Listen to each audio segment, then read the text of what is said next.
Hey, salut à toutes et à toutes, c'est Kiwi du Speed Duel Crew.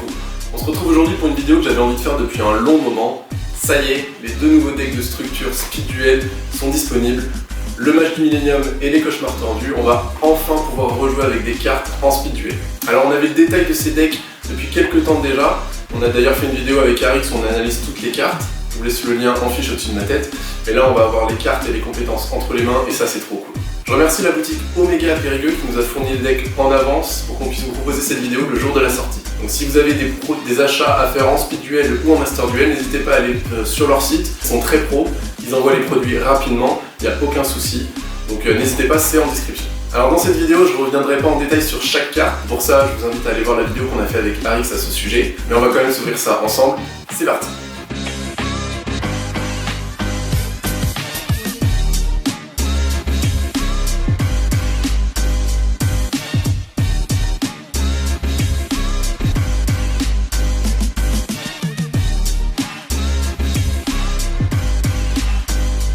Donc on se retrouve tout de suite pour l'ouverture de ces deux decks de démarrage, le Mage du Millennium et le Cauchemar Tordu. Le Mage du Millennium, c'est un deck qui reprend le duel entre Pegasus et Yugi à la fin du premier arc de l'animé, le royaume des duellistes, le match dans le château de Pegasus. Et celui-là, les Cauchemars Tordus, qui amène deux nouveaux personnages, Bakura et Marik. Ça reprend aussi le duel qui avait eu lieu entre les deux sur le dirigeable à la fin de Batailleville, où ils finissent dans le royaume des ombres, etc. Donc on va tout de suite commencer par les deux nouveaux personnages, donc 60 cartes dans ce deck de structure avec un gros support donc Stall et pour l'archétype de Bakura, le démon. Donc on est parti pour s'ouvrir ça. Donc, bon, ils n'ont pas l'air d'avoir fait un gros effort sur le paquet, enfin sur le packaging. On a comme d'habitude le petit dépliant du tapis, cette fois l'effigie des decks avec Pegasus, Yugi, Bakura et Marik. Et derrière on a les règles pour commencer le Speed Duel. Donc voilà, ça ferait une belle décoration. Ok, donc toutes les cartes sont dans le même plastique. On commence avec les deux cartes de promo. Donc les deux cartes de promo en ultra rare, Griffe Noël, voilà le Kaiju. Que vous allez invoquer sur le terrain de votre adversaire en sacrifiant un de ses monstres mais qui le fera piocher. On avait fait une petite erreur d'ailleurs dans notre vidéo avec Arix. C'est bien le propriétaire de cette carte qui pioche, donc c'est bien votre adversaire qui va piocher. Et ensuite la deuxième carte promo, ça va être Excavation de pierre magique, voilà celle qui va vous permettre de recycler les magies que vous avez dans le cimetière. Deux cartes plutôt jolies. Donc on va commencer tout de suite du coup avec l'archétype de Marek, avec le deck de Marek. On a toujours ces petites cartes là qui sont assez pratiques si vous voulez ranger. Et on commence tout de suite donc avec le premier monstre, le monstre iconique de Marek, le golem de lave qui va faire peur à tout le monde. On rappelle ce monstre qui s'invoque pareil sur le terrain de votre adversaire en sacrifiant deux de ses monstres et qui inflige 1000 points de dommage à son propriétaire, chacune des spawns life. Donc un gros support pour le burn, mais qui va permettre de gérer pas mal de petites choses.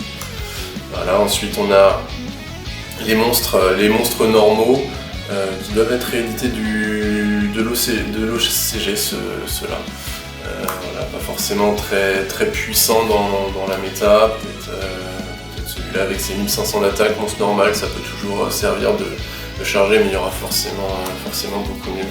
Gilgard, cela dit, le monstre Vanilla avec le plus d'attaque du coup dans le Speed Duel avec ses 1800 points d'attaque. Toujours des monstres un petit peu pas très puissants. Et tout de suite du coup l'archétype Lucius Ténébreux, les niveaux 4, 6, 8 qui vont s'invoquer les uns sur les autres. On s'attendait peut-être à des raretés. Alors il n'y a aucune rareté finalement dans ces decks de démarrage, mis à part les deux cartes, les deux cartes promo. Ensuite on a des monstres, les monstres démons de Marek, à sacrifice, pas forcément très intéressant en tout cas pour le compétitif. Après pour les decks un peu plus axés sur l'animé, ce sera toujours un petit peu intéressant. De Baiser, pareil, c'est L'idée de renvoyer toutes les cartes posées de l'adversaire sur le terrain est intéressante, mais le problème c'est que c'est un monstre à sacrifice, donc c'est beaucoup trop lent, et puis un monstre à sacrifice qui a 800 et 600, vous voyez, c'est pour ça que malheureusement ce sera pas forcément très joué. El Pomer, ceci dit, non invocable spécialement depuis le cimetière. À la fin de la battle phase de votre adversaire, si cette carte est dans le cimetière parce qu'elle y a été détruite au combat, faites défausser une carte au hasard de votre adversaire. Elle doit être dans le cimetière pour activer et résoudre cet effet. Voilà, on va avoir pas mal de cartes pour défausser la main de l'adversaire également, ça va plutôt bien avec le personnage. Méphistes, général abominable, pareil, toujours des monstres à sacrifice qui n'ont pas des stats incroyables et qui n'ont pas des effets hyper intéressants. Encore du support là cette fois pour le burn, Assaillante des Flammes, qui elle, c'est un monstre à effet flip, qui va infliger 800 points de dommage quand elle va être flip, en plus de bannir 3 cartes au-dessus du deck de votre adversaire, donc très intéressant pour les supports burn. Viscère Death, le maléfique, pareil. Cette carte est invoquée normalement, ciblez un monstre contrôlé par votre adversaire. Durant la 3e stand-by phase après l'activation de cet effet, détruisez le monstre. Voilà, c'est hyper lent, c'est pour ça que malheureusement ça risque de ne pas être énormément joué. Nuldoria, carte est détruite au combat, ciblez un monstre sur le terrain et détruisez-le. Intéressant, c'est sur le terrain, donc ça peut aussi détruire nos monstres. Si on a pris un golem, ça à la limite ça peut être intéressant. À voir dans quoi ça peut rentrer comme deck. Géroïde des Ténèbres, pareil, elle quand elle est invoquée elle fait perdre de l'attaque, elle fait perdre 800 d'attaque à un monstre sur le terrain. Donc, pareil, dans cette idée de stall un petit peu l'adversaire, c'est intéressant. Ça pourra rentrer dans des decks, ça. Drillago, voilà, c'est ce qu'on disait dans la dernière vidéo, on a enfin des monstres machines ténèbres qui arrivent en speed duel et qui sont à peu près corrects. Donc 1600, 1100 de défense, c'est plutôt correct. Et son effet, si les seules cartes contrôlées par votre adversaire sont des monstres face recto avec minimum 1600 d'ATK, cette carte peut attaquer directement votre adversaire. Donc ça peut être intéressant, mais je crois, et alors ce sera à vérifier, qu'il ne faut pas que votre adversaire ne contrôle de magie non plus. Donc ça rend le monstre, l'effet un petit peu moins fort si c'est le cas, mais ce sera à vérifier. Bouganian, je ne sais pas comment vous allez le prononcer, pareil, un machine ténèbres qui lui va permettre d'infliger 600 points de dommage à votre adversaire une fois par tour pendant la stand-by. Donc lui il faudra le protéger sur le terrain, il y a énormément de moyens de tempo en speed duel, donc lui il rentrera dans les decks burn. Et là on arrive tout de suite aux magies et tout de suite un des premiers gros apports de ce deck, hommage au damné. Vous défaussez une carte et vous détruisez un monstre sur le terrain. Vous alimentez votre cimetière et vous détruisez un monstre sur le terrain. C'est un des très bons ajouts de ces produits. Montée de niveau qui permettra pas de sauver l'archétype Lucius Ténébreux. Il y aura peut-être des choses à faire dans le futur avec ça, mais pas sûr que ce soit très intéressant. Échangeur de créatures pour faire des switches de créatures sur le board. Pourquoi pas, pacte avec le diable. C'est bien un monstre invoqué spécialement sur le terrain, envoyez-le au cimetière, et si vous le faites, invoquez spécialement un monstre normal de maximum niveau 4 de pivotement. Pas sûr que ça trouve vraiment sa place, pareil. Unité de ravitaillement, une fois par tour, si un ou plusieurs monstres que vous contrôlez sont détruits au combat ou par un effet de carte, piochez une carte. Ça peut être un moteur de pioche, mais vous allez voir qu'il y a beaucoup mieux dans ces produits comme moteur de pioche. Et on arrive au piège du deck de Marek, filin de survie qui va nous permettre, en envoyant toute notre main au cimetière, réinvoquer un monstre depuis le cimetière et lui faire gagner de l'attaque. Ça peut rentrer dans des decks endless avec le chevalier, notamment le chevalier épée. Pourquoi pas, c'est toujours cool d'avoir ça. Et l'autre très grosse carte qui va apporter du support au deck stall et au deck burn, c'est la roue du cauchemar. Elle, vous bloquez la position de combat d'un monstre et en plus vous infligez 500 points de dommage à votre adversaire. Voilà, c'est un mix entre le cercle envoûtant et le masque du maudit, donc c'est forcément très intéressant. En dehors de cercueil, pour burn l'adversaire à chaque fois qu'il y a des monstres qui sont envoyés au cimetière. Okay. Et là on arrive avec du coup le nouvel archétype qui est vraiment chouette, les monstres pièges. Donc ça c'est un piège qui va s'invoquer comme un monstre une fois qu'il va être activé. Alors après il y a un petit point de règlement qu'il va falloir éclaircir également, savoir si la zone magie piège qui a été utilisée pour la poser en amont, elle est toujours bloquée même quand il est dans la zone monstre. Ça, c'est à Konami de faire la lumière là-dessus. Nous on vous tiendra au courant, ça débat déjà sur le Discord. D'ailleurs si vous n'y êtes pas, les liens sont dans la description, n'hésitez pas à nous rejoindre. Ça débat déjà et dès qu'on aura des informations officielles, on pourra vous en dire plus. Mais en tout cas ça c'est un très très bon ajout, ça va vous permettre de mettre un monstre sur le terrain pendant le tour de votre adversaire. Là en plus de ça, semi-métallique, ce sera un monstre avec 0 d'ATK et 3000 de défense, donc il va falloir le passer.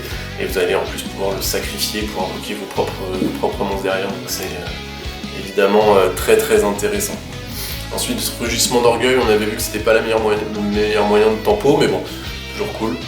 Et là du coup on arrive aux compétences de Marek. Renaissance de l'ombre.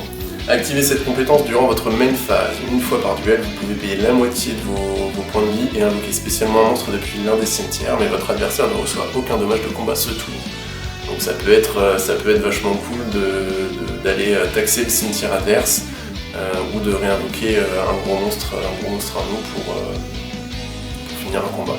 Après ça va coûter cher en points de vie. Faut voir si c'est vraiment intéressant. Par contre c'est l'autre compétence de Marek qui va être un peu plus jouée je pense, personnalité tordue. À chaque fois qu'un joueur perd des points de vie, placez un compteur sur cette carte, en avoir un maximum 3. Une fois par tour, durant votre main phase, vous pouvez utiliser une des compétences suivantes. Retirez 2 compteurs de cette carte puis défausser une carte au hasard de la main de votre adversaire, ou retirez 3 compteurs de cette carte pour détruire une carte face recto contrôlée par votre adversaire. Vous imaginez bien qu'avec tout le support qu'il y a là, des points de vie vont être perdus tout le temps, donc on va facilement avoir 3 compteurs sur cette carte et on va pouvoir du coup détruire des monstres adverses presque à chaque tour je dirais. Donc ça va être joué, ça c'est sûr. C'est cool de voir des nouvelles compétences, des cartes de compétences avec un nouveau personnage. Du coup on va passer tout de suite au deck de Bakura. On n'a qu'une seule carte comme ça, hein, recto verso, on fait des économies. Le deck de Bakura, ce soir on va commencer tout de suite avec les 2 compétences. Conflit intérieur. Activez cette compétence durant votre main phase. Une fois par duel, vous pouvez payer la moitié de vos points de vie et prendre le contrôle d'un monstre contrôlé par votre adversaire jusqu'à la end phase. Et il ne peut pas attaquer directement ce tour. Donc ça va pouvoir nous permettre peut-être de clean le board pour pouvoir terminer un duel, parce que le monstre qu'on va voler pourra attaquer d'autres monstres mais ne pourra pas attaquer directement, donc il faudra push pour le létal. À voir. C'est surtout celle-là je pense qui va être plutôt sympa. Activez cette compétence durant votre main phase. Une fois par tour, vous pouvez défausser un monstre normal démon puis utiliser une des compétences suivantes, soit en pioche, et aussi on retourne cette carte, ou si vous avez minimum 4 monstres normaux démons de noms différents dans votre cimetière, ajoutez un monstre depuis votre deck à votre main et aussi retournez cette carte. Donc ça va nous permettre de tuto ou de piocher, donc tout en alimentant notre cimetière. Ça va pouvoir, à mon avis, pas trop mal synerger avec l'archétype du coup Nécrophile. Il faudra voir ce qui est vraiment faisable là-dessus, ce que les joueurs vont trouver à faire, mais je pense qu'il va y avoir quand même quelques petites choses à faire avec cette compétence, avec les monstres démons. Donc on commence tout de suite avec Nécrophile, le monstre emblématique de Bakura, qui, quand il va être détruit au combat, va permettre de voler un monstre de l'adversaire. Vous voyez, c'est ce genre de petite carte qui aurait été cool d'avoir en rareté, en ultra rare. C'est un peu dommage, je trouve, malgré tout. Ensuite, on a, comme d'habitude, des monstres, soit des monstres qui sont réédités de l'OCG, soit des monstres iconiques de Bakura dans l'animé. Ça, c'est une réédition d'une des premières extensions de mémoire. Voilà, le fantôme des rêves enfouis, un monstre iconique de Bakura dans l'animé, le chevalier sans tête, c'est pareil. Ça, je crois que ce sont des rééditions, des éditions de l'OCG. Et là, on arrive sur une carte qui va permettre de contrer le stall et le burn. C'est une des cartes que j'attendais avec impatience. Gap, le maître de guerre, lui, quand il va être invoqué par sacrifice, vous allez pouvoir mettre tous les monstres de votre adversaire en mode attaque sans activer leurs effets flip. Donc donc c'est hyper fort. Et vous allez pouvoir en plus de ça révéler des monstres démons pour augmenter son attaque et attaquer. L'avantage c'est que c'est un monstre à sacrifice, donc si vous avez pris un golem ou Griffe Noël, vous allez pouvoir l'invoquer gratuitement. Vous avez vos monstres pièges pareil qui peuvent servir à son invocation. Et il va pouvoir faire très mal. Un excellent support, il y a du très bon support burn, et heureusement que ça arrive également. Ensuite on a Hadès, le gouverneur des ténèbres. Pareil, lui s'invoque pas depuis le cimetière et il annule les effets de tous les monstres qu'il va détruire au combat. Avec des monstres démons, je veux dire. Donc pareil, je crois que c'est le monstre avec le plus d'attaques avec un seul sacrifice en speed duel. Pareil, un support plutôt intéressant. Et ensuite on va avoir des monstres, d'autres monstres démons à sacrifice dont les effets vont être un peu moins intéressants. Voilà, démons mineurs, on bannit les monstres qui vont être détruits par cette carte. C'est ok, mais avec un sacrifice c'est pas incroyable. Le loup à 2 têtes, tant que vous contrôlez un monstre démon, annuler les effets de monstres flip détruits au combat avec cette carte. Là à la limite ça peut rentrer puisqu'il risque d'y avoir quand même pas mal de monstres à effet flip, on a vu. Prométhée, roi des ondes, pareil.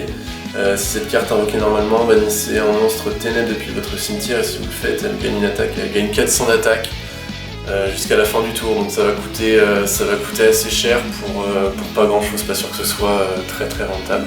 Par contre ça, l'Armageddon lancé lui va permettre de faire du perce def, des dommages de combat même sur des monstres en défense avec 1600 d'attaque. C'est plutôt cool et surtout qu'il pourra donner cet effet là à d'autres monstres, donc c'est un très bon ajout. Toujours cette idée de niveau, toujours avec des moteurs de pioche, les imitateurs niveau 3 et niveau 1 qui vont être des moteurs de pioche et vont permettre d'alimenter le cimetière. Ça c'est plutôt cool. Ensuite on a le masque des ténèbres, une réédition, cette carte était en ultra rare. Elle va être beaucoup plus accessible maintenant. Le rechargeur fou, une carte que Arik s'attendait pas mal aussi, elle qui va pouvoir de mulligan sa main. Quand elle est détruite au combat, vous envoyez 2 cartes au cimetière et vous piochez 2 cartes. Ensuite on a d'autres rééditions pour les monstres de type ténèbres, des mages d'équipement. Et là du coup une autre excellente carte magique qui arrive. Offrande aux damnés qui va nous permettre en magie rapide de détruire un monstre sur le terrain sans réel coup, enfin s'il y a un coup on va devoir sauter notre prochaine draw phase. Et vous allez voir qu'on a une carte qui marche hyper bien avec ça et qui va permettre de compenser énormément ce petit point négatif. Elle va permettre de gérer des monstres qui soient face recto, face verso, un monstre face recto. Elle va permettre de gérer des monstres face recto sur le terrain en magie rapide, donc potentiellement pendant le tour de l'adversaire, c'est vraiment très fort. Et on a tout ce qu'il faut pour compenser l'effet de ne pas piocher. Donc un autre très bon ajout. Tourbillon, donc, qui elle va permettre de gérer les magie pièges face recto sur le terrain contre 500 points de vie en magie rapide. Voilà. On va voir qu'il y aura quand même pas mal de magie.